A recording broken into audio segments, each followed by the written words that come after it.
A war of ideology. A war that introduced revolutionary technologies and tactics. A war with such human and societal cost it would never be forgotten. No, the other one. There you go.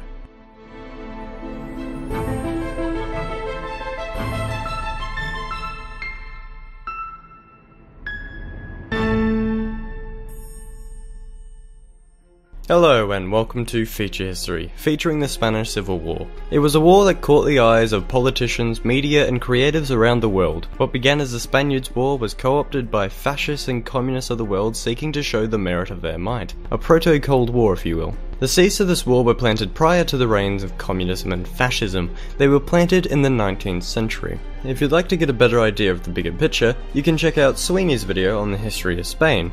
Also do that because I told you to. Moving on, the 19th century was a turbulent time for Spain. Opposition to the monarchy resulted in pushes for constitutional rights, liberalism, and even a short-lived republic. Combined with the destruction of the empire by the US and revolutionaries, the Spanish state was weakened and the populace disunified. Alfonso XIII, King of Spain, would launch a disastrous war against Morocco in the 1920s. This would lose him the majority support of his army, so we could just sprinkle that on top of the irritated civilians. Alfonso recognized this and so just up and left the country in 1931. The local government proclaimed itself the Second Republic, headed by Niceto Alcalá Zamora.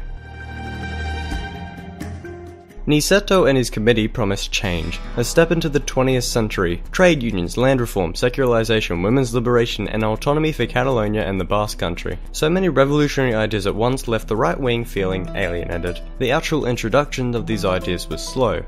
Painfully slow. Every single change left the right more concerned and the left further disappointed. Add a Great Depression and the changes became slower. The anarchist confederation named Confederación Nacional del Trabajo, or just CNT if you're not a show-off, would rally strikes, and when the Republican government cracked down, they alienated the far left. To protest, the CNT refused to participate in the 1933 general election, which, funnily enough, led to a result they were unhappy with. The right-wing Catholic conservative CEDA party, under José María Gil Robles y they'll piss off, won a majority of the seats. The reforms that actually did get done were beginning to be reversed, and the military and cabinet began to be purged of leftists.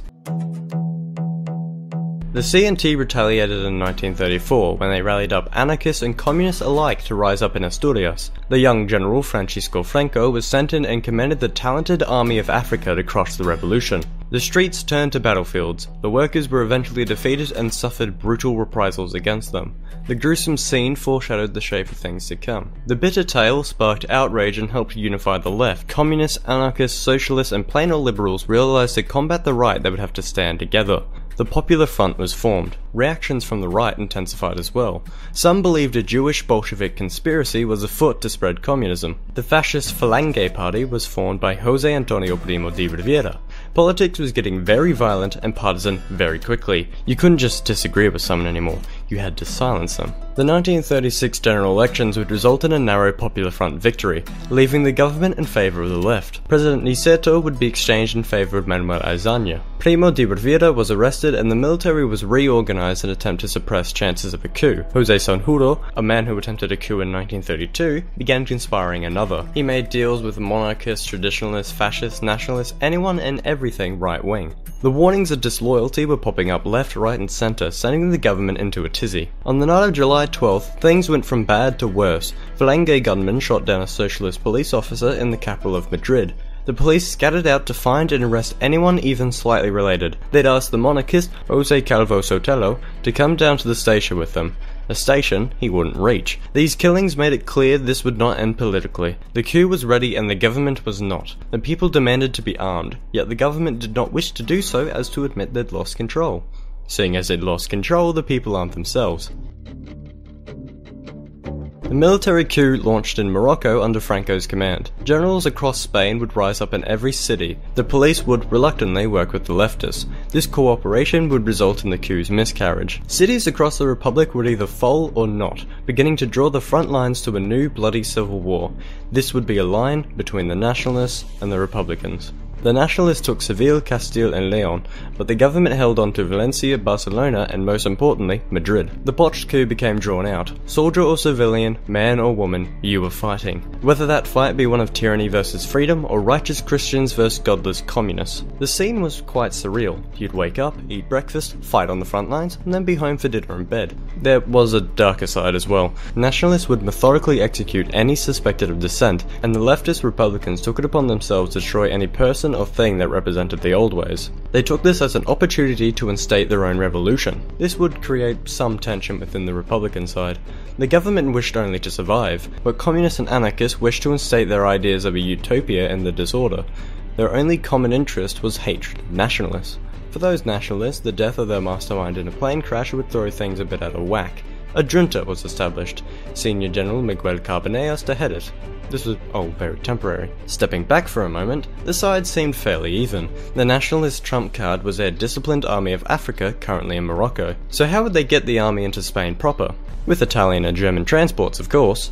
Their rebellion had the support of Nazi Germany, Fascist Italy, and to a degree, Portugal. It would start as supplies, but it would escalate to volunteers as the war progressed. Franco's Army of Africa would arrive in Seville and push north towards Madrid, cutting through enemy territory and brutally crushing them in the Battle of Mérida in August. The nationalist territory was connected, and Franco rewarded with the title Commander-in-Chief. When he rescued his allies in the siege of Alcazar, that title would be bumped up to Caudillo, the unquestionable military head. It would be Franco's work that unified the many elements of the nationalists. The Republicans lacked this unity. The old government's cabinet would be thrown out in favour of a communist one. The communists attempted to unify the Republic in their own image. The anarchists viewed it as an affront to their revolution. Madrid would come under siege in November, and the new government retreated to Valencia. Only the passionate men and women remained to fight, adamant that the nationalists would not pass. Their fervour attracted those from all around the globe to come to Spain and fight for these ideas. It also attracted the Soviet Union, who began sending aid of their own. Britain and France were anxious about tossing their hat into this quickly becoming proxy war, and so agreed to a pact of non-intervention. Regardless, Madrid stood, unyielding for years.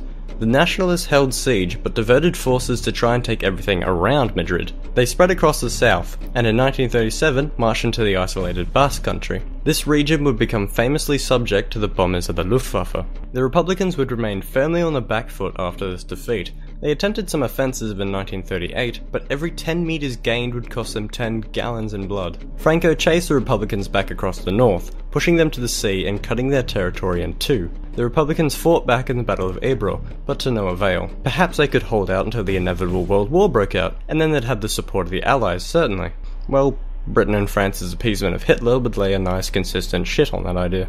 Morale shattered, they retreated. The war was decided. Now the only thing left was to lose. 1939 dawned on an invasion into Catalonia, the anarchist homeland. Barcelona fell on January 26. In Madrid, the Republicans could still not agree. Anarchist and communist hostilities spilt out over the peace treaty. A civil war broke out within a civil war. The anarchist Segismundo Casado threw out communist Juan Negrin and began negotiations on the behalf of the Republic, but Franco accepted nothing less than unconditional surrender. Madrid fell on March 26, and Franco announced victory on April 1st, but no, it wasn't a full. Some Republicans were lucky. They escaped or somehow hid. A lot did not, dying by either their own hand or a soldier's. Franco, as the absolute dictator, kept in check the many factions he had once unified as nationalists. He had attempted to negotiate with them, but if pressed he had no qualms purging them. The country was centralized under him. Tradition and religion held supreme. The economy was rebuilt and resurged at the expense of the worker. The monarchy was revived in 1947, Franco, of course, regent for life. What, did you think he was going to step down? He selected his heir as Juan Carlos de Bourbon in 1969, and upon Franco's death in 1975, Juan Carlos I ascended to the throne. The king would reform Spain, reviving democracy and modernizing the country. The consequences of the civil war no longer lingered so heavily over everyone. Mourning could finally begin. The sorrow and sheer human cost of the war are still deeply remembered and felt to this day, and with that sorrow continues some hatred. The sometimes violent division between left and right remains, not only in Spain, but the world. It's just too easy to call your opponent a dangerous communist or corrupting fascist. So we could attempt to discuss policy, debate ethics, and reach some kind of compromise, or you could just punch someone in the face because he's a Nazi, I swears it. Well, wasn't that just a pleasant bedtime story? I'd like to thank Sweeney for doing this little old collab with me. We were talking about this both when we were at 100 subs. That's the efficiency of feature history for you. A big, wet, sloppy and unwelcome thank you to the patrons, and personal thanks to the good old Bumscrubber, Steve Graham, Zedfer and Thrace Vega. If you want to know what the next video is, you can check on Twitter, or Minds if you're woke AF. Now if I don't go now, Mummy is going to yell at me, alright?